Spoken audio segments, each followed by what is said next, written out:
What's up guys, Rogue9 here. Another weekly challenge is coming to a close in Far Cry 5 and another new gun is being added to the game. If you manage to complete the Friendly Fire event, you should now have access to the MP34 decked out in this lovely yellow Ryan Sons paint job. If you missed the event, fear not, the MP34 will simply be added into the game and will be purchasable from any gun shop. So of course the mandatory question we need to ask ourselves is the MP34 any good? Let's find out.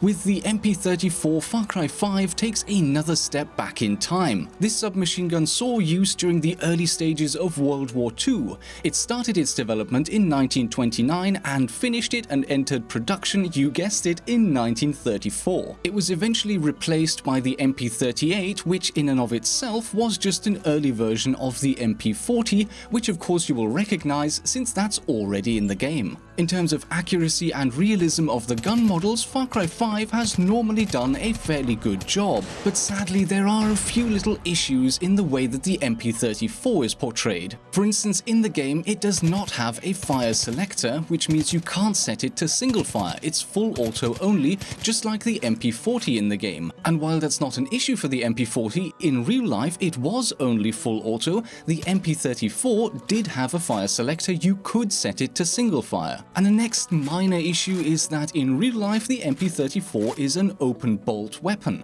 So that means when you pull the trigger, the bolt is actually at the back and is released, pushed forward under spring tension, picks up a bullet, rams it into the chamber, ignites it immediately, and then gets pushed back to repeat the cycle all over. In the game, this animation is all wrong because you can clearly see the bolt at the front when you fire, and then it gets pushed back and cycles from there. This clearly indicates a closed bolt operation, and that is simply not accurate for the MP34. But these minor functional gripes aside, it is, as always, a beautifully modeled gun in the game.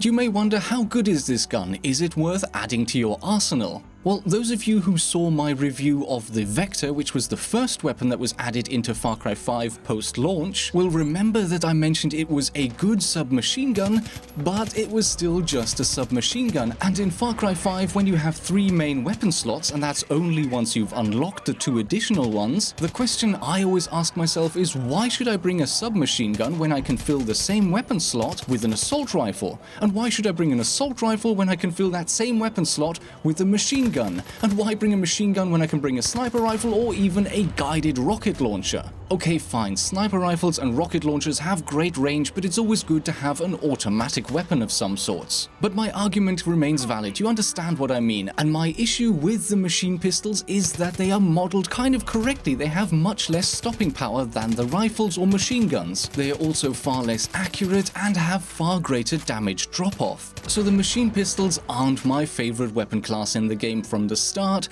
and if you're going to bring a machine pistol, like I said, the Vector is probably the best choice. Then you have the MP5K, then the remaining MP5s, and then the classic weapons, the MP40 and MP34.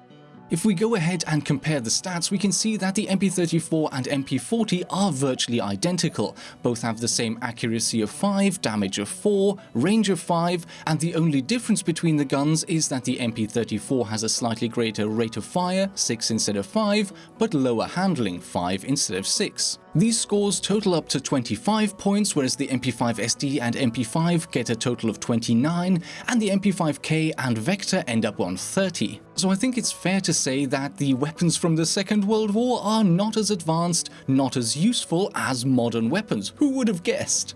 So the fact is, if you're running a machine pistol instead of a rifle or even machine gun, you're already making the game slightly harder for yourself, and if you choose one of the classic weapons, MP40 or MP34, you're going to start to struggle to deal with enemies efficiently, at least I did when I was playing on hard mode. In terms of the attachments, the MP34 can take exactly the same things as the MP40. You have a choice of either the reflex, red dot, optical or marksman sights. You can have one of the 2 different suppressors. and of course the extended magazine. The baseline magazine size for the MP34 is 32 bullets, exactly the same as for the MP40 and in fact exactly the same as in real life. With the extended magazine, this number gets bumped up to 40 rounds. In conclusion, it's really nice to see historic weapons included in Far Cry 5, but sadly the effectiveness of this gun is questionable. The baseline damage is so low that body shots even at close range aren't really a viable option unless you're prepared to pump your enemies full of bullets. Once you get to sort of medium or even long range, this becomes even worse. The damage drop-off is very steep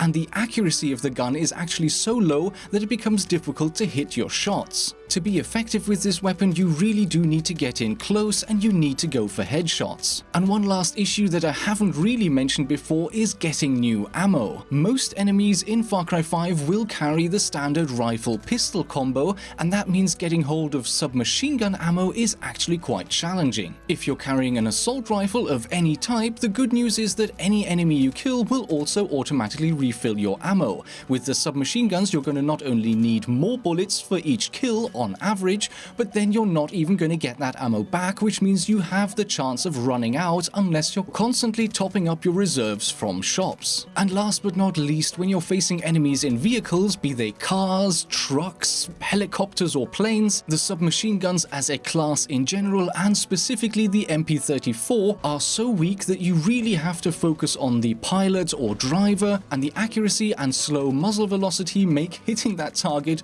more challenging than with any other weapon. The bottom line is that the MP34 is fun to play around with for a little while, but unless you want to purposefully challenge yourself with a weaker weapon, this is not a gun that I would choose to run all the time. But that's just my take on the MP34 in Far Cry 5. What are your thoughts? Do you like the added challenge, or do you prefer to stick with more capable weapons? Leave your comments in the comment section below, and with that, thank you so much for watching. I hope you enjoyed the video, and I will see you in the next episode.